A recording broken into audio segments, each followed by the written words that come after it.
10 AP1, saya Giarti dari kelompok 2. Dalam tugas sejarah mengenai Hindu-Buddha, saya akan menghubungkan kalian dengan rekan saya yang bernama Moniati Fauzi yang sedang berada di Museum Gajah. Silakan Moniati Fauzi. Bertemu lagi dengan saya Moniati Fauzi dalam tugas sejarah Indonesia. Sekarang saya sedang berada di sebuah museum yang dimana patung-patung peninggalan sejarah Hindu dan Buddha sini banyak banget. Dan saya sekarang lagi di Museum Nasional. Saya akan meliputkan beberapa peninggalan patung-patung di agama Hindu dan Buddha.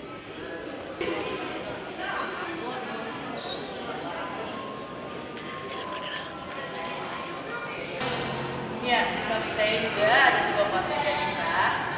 Di agama Hindu ini dipercayai sebagai dewa ilmu pengetahuan dan penyingkir pemerintahan. Dan bisa kalian lihat sendiri patungnya.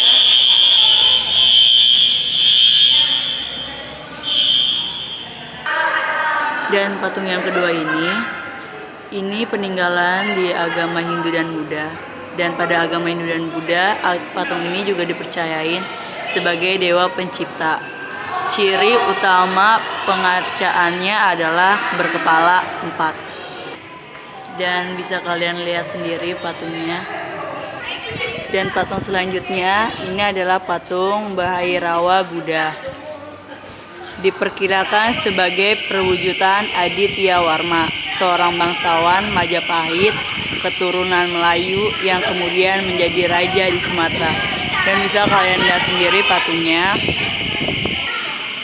Patung ini juga dipercayai sebagai perwujudan Siwa dan Parwati dalam satu tubuh. Digambarkan setengah laki-laki dan setengah perempuan, dan patung ini bernama Adahanari. Dan bisa kalian lihat sendiri patungnya. Dan selanjutnya patung ini bernama patung Wisnu, salah satu dewa Trimurti yang berperan sebagai dewa pemelihara dan sejahtera. Dan selanjutnya patung ini bernama patung Siwa Mahadewa. Patung ini dipercayai sebagai dewa tertinggi dalam agama Hindu Saiwa, sebagai pencipta dan pembinasa atau pelebur. Patung selanjutnya ini bernama Siwa dan Parwati, yang dipercayai sebagai dewa tertinggi dalam agama Hindu dan pasangannya bernama Parwati. Selanjutnya patung ini bernama Maitreya, Buddha yang untuk masa yang akan datang. Pada mahkotanya terdapat relief stupa. Patung ini bernama patung Kama, yang dipercayai sebagai dewa asmara dalam agama Hindu. Dan yang di belakang saya ada sebuah patung arca. Yang ini sebuah patung arca kepala Buddha. Yang ini juga arca kepala pendeta Buddha. Sedangkan yang ini arca kepala. Yang bisa kalian lihat kepala-kepala arca Buddha pada saat sejarah-sejarah agama Hindu dan Buddha. Dan ini adalah sebuah patung yang bernama Yoni. Ini dipercayai sebagai lambang perempuan Dewi Parwati dalam agama Hindu. Yang dipercayai sebagai lambang perempuan Dewi Parwati dalam agama Hindu Saiwa. Dan selanjutnya ini ada sebuah prasasti Ajuk Ladang inscription. Prasasti ini berisi tentang pembebasan desa Anjuk Ladang sebagai daerah Siwa pajak karena rakyat desa tersebut telah berjasa atau setia pada raja. Dan bisa kalian lihat sendiri di sini patung prasasti ini ada sebuah tulisan yang berisinya udah saya bacakan tadi. Ini juga salah satu prasasti Salimar II pada zaman agama Hindu dan Buddha. Dan selanjutnya ini juga sama, yaitu prasasti Balingawan I. yang ada di agama Hindu dan Buddha.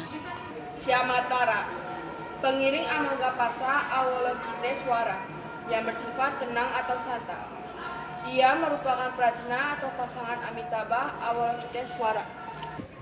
Patung ini salah satu dari pengiring Amagapasa Avalokiteswara yang bersifat tenang atau santai dari Sudha Nakumara, asal dari Candi Jago, Malang, Jawa Timur. Ini juga adalah bagian bangunan relief pada Candi Buddha, menggambarkan Hiranyagarbha yang tumbuh keluar dari suatu wadah.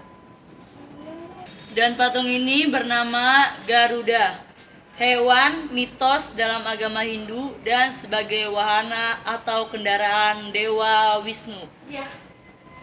Dah. Ini juga salah satu peninggalan agama Hindu dan Buddha, yaitu lapik atau alas arca yang berbentuk bunga Padma atau teratai merah mekar. Patung ini bernama Padmasana.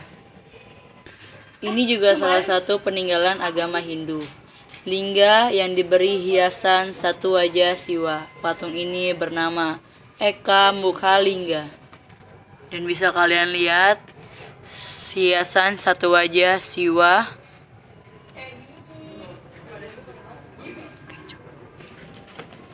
Peninggalan ini juga salah satu peninggalan agama Hindu dan Buddha, namanya Roda Cakra. Ini adalah peralatan upacara. Fungsi peralatan upacara ini semakin meningkat peranannya di masa klasik Indonesia. Bentuknya beragam seperti bejana untuk air suci, kendi, tablet, mantera, dan stupika. Stupika adalah mantera banyak ditemukan di halaman candi-candi Buddha seperti Candi Borobudur. Bentuk stupika menyerupai stupa kecil, tidak dibakar dan bagian dalamnya terdapat tablet tanah liat berisi mantara agama Buddha. Sedangkan bejana air suci dan kendi umumnya digunakan pada upacara agama Hindu. Ini juga salah satu peninggalan agama Hindu, wadah air. Di daerah ibu kota Majapahit banyak ditemukan fragmen dari wadah air yang besar-besar semacam ini. Ini membuktikan bahwa air pada waktu itu sudah didapatkan, terutama pada waktu musim kemarau. Di ibu kota, kerajaan tersebut banyak diluat danau-danau atau kolam-kolam untuk menampung air bagi persediaan air pada waktu kemarau. Ini juga bentuk-bentuk khusus. Bentuk lain yang dihasilkan dari terakota pada masa klasik, khususnya pada masa Majapahit, berupa figurin, baik manusia maupun hewan, dan celengan dengan beragam bentuk dan ukuran. Figurin manusia ditemukan dalam berbagai sikap, ekspresi wajah, dan cara berpakaian.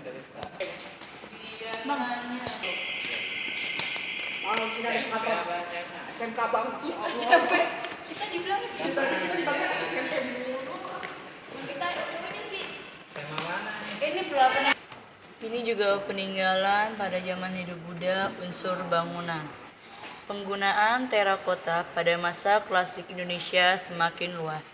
Tidak hanya untuk peralatan hidup sehari-hari dan peralatan upacara, tetapi juga digunakan pada bangunan suci dan rumah. Hal ini dibuktikan dengan temuan candi-candi berbahan bata di Sumatera dan di Jawa, serta temuan struktur bangunan di situs Trowulan, Jawa Timur, yang diperkirakan pemukiman di masa Majapahit.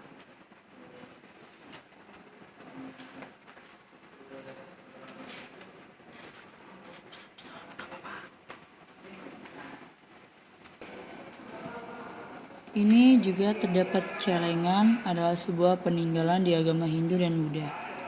Dalam masa masih Majapahit, celengan sangat populer dalam kalangan masyarakat.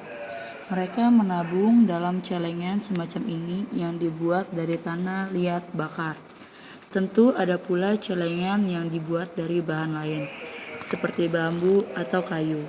Namun, bentuk yang populer ialah bentuk celengan babi liar. Selain itu, ada bentuk yang bulat, gajah, dan bahkan bentuk arca manusia.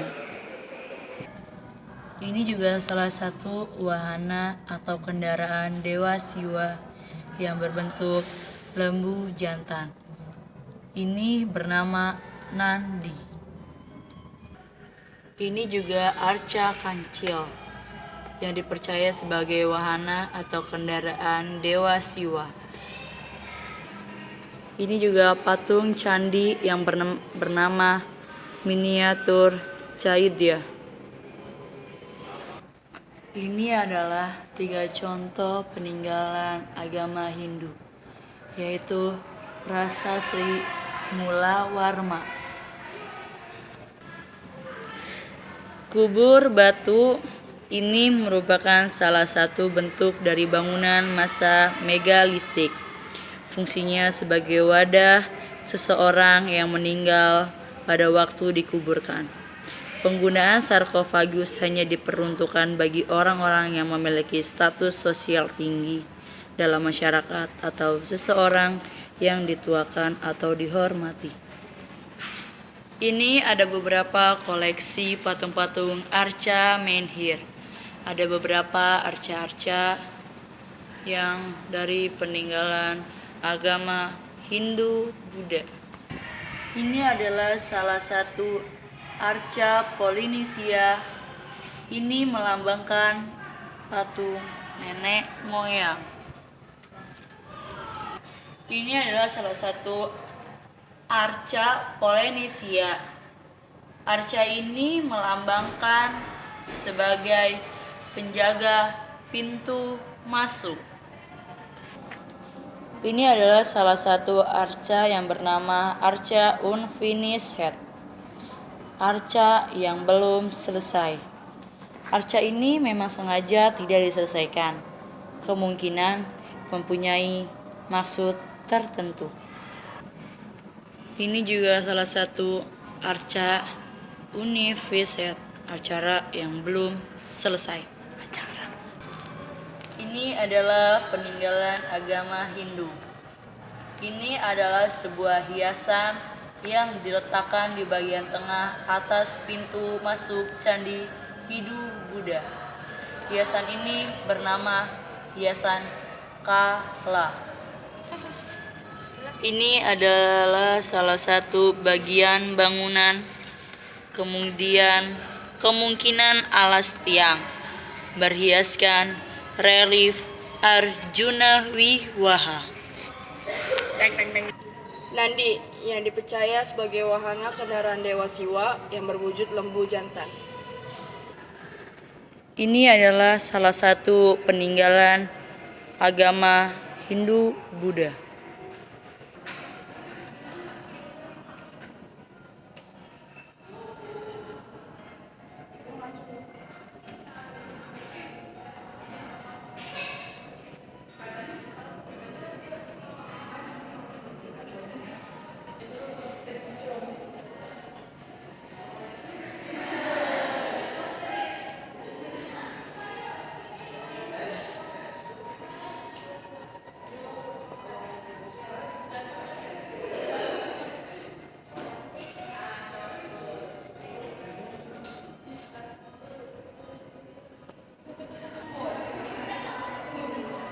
Arca Dewa Nandi.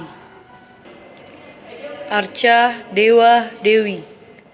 Kemungkinan arca ini adalah sepasang pengantin. Arca Kera. Diperkirakan Hanuman, kera putih yang membantu Rama mencari istrinya, Sinta, yang diculik Rahwana dalam cerita Ramayana.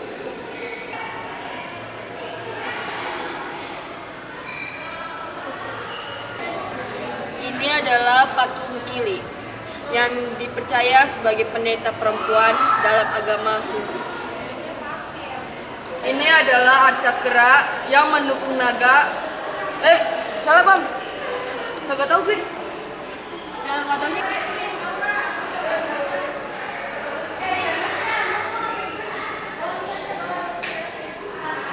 Ya teman-teman, di belakang saya sedang ada orang yang sedang meneliti, tapi sayang sekali dia mungkin lagi sibuk, jadi kita tidak bisa mewawancara dia.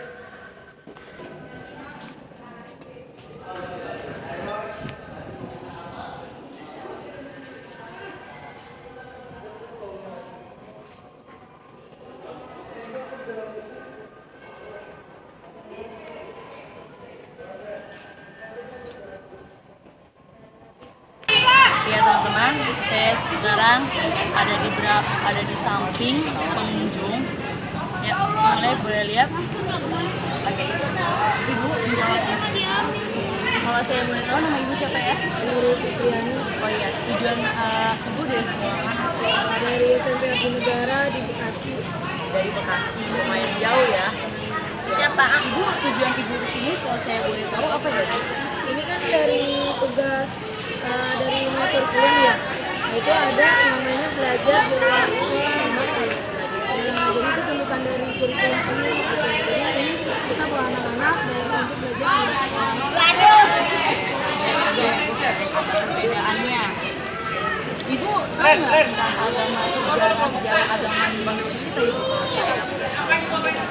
Sejarahnya yang kita kemarin belajar itu yang kelas 1 ya? Mana saya tahu Bu. Kerajaan-kerajaannya kemarin udah masuk itu kemarin kerajaan dari Kutai.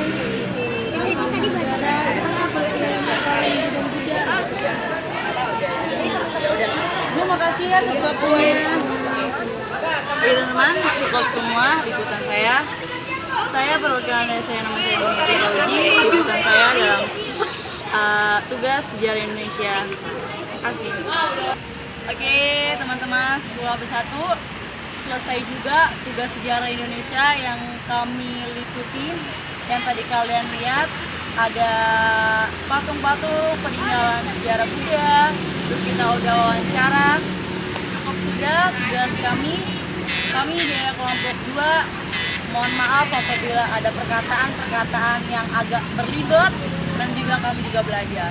Oke, makasih. Saya Moniati Fauzi dari kelompok 2. Assalamualaikum warahmatullahi wabarakatuh.